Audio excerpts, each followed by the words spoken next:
Menurut beberapa cerita, nama Mak Lampir sebenarnya adalah Siti Lampir Maimunah. Legenda Mak Lampir pun sebenarnya berasal dari Sumatera Barat. Semasa remaja, Mak Lampir adalah seorang gadis yang cantik, baik, dan sangat pemalu. Kemudian ketika dewasa, ia jatuh cinta dengan seorang pemuda pengembara. Sang pengembara itu dikenal dengan panggilan Datuk Panglima Kumbang, yang merupakan seorang bangsawan yang bergelar Datuk dan merupakan panglima dari alam kegelapan. Datuk Panglima Kumbang disebut dapat merubah wujudnya menjadi seekor macan kumbang atau harimau.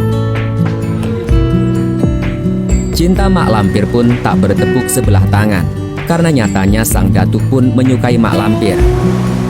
Sayang, sejoli itu pun harus menerima kenyataan jika hubungan keduanya tak mendapatkan restu, karena pihak kerajaan Campa mengetahui bahwa sang Datuk berasal dari kaum siluman. Begitupun sebaliknya. Sakit hati dengan kedua orang tuanya, Mak Lampir kemudian memutuskan untuk melarikan diri dan menyepi di kaki Gunung Merapi. Ia pun bertapa agar bisa masuk ke alam siluman dan menemukan pujaan hatinya. Sayang, upayanya belum membuahkan hasil.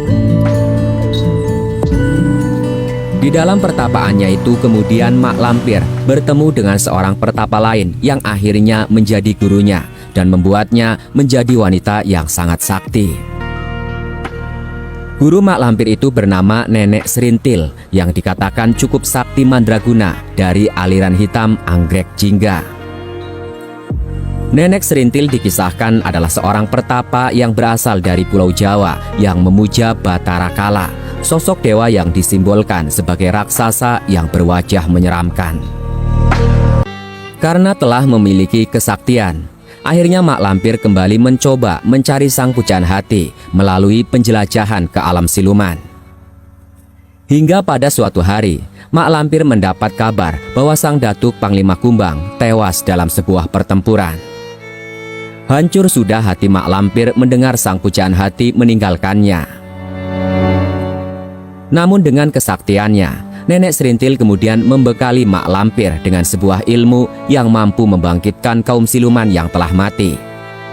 Hanya saja kecantikan Mak Lampir harus menjadi tumbalnya. Mak Lampir pun akhirnya melakukan syarat itu dan berhasil membangkitkan Datuk Panglima Kumbang.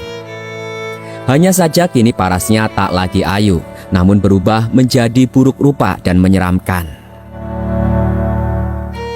Meski dengan wujud buruk rupa dan menyeramkan, Mak Lampir berharap Datuk Panglima Kumbang tetap mencintainya dan menerimanya dengan tulus. Namun yang terjadi adalah sebaliknya. Pengorbanan yang dilakukan oleh Mak Lampir bertepuk sebelah tangan. Sakit hati dengan perlakuan sang pujaan hati akhirnya memicu dendam tak berkesudahan dalam diri Mak Lampir dan berjanji akan terus memerangi kaum siluman dan Datuk Panglima Kumbang.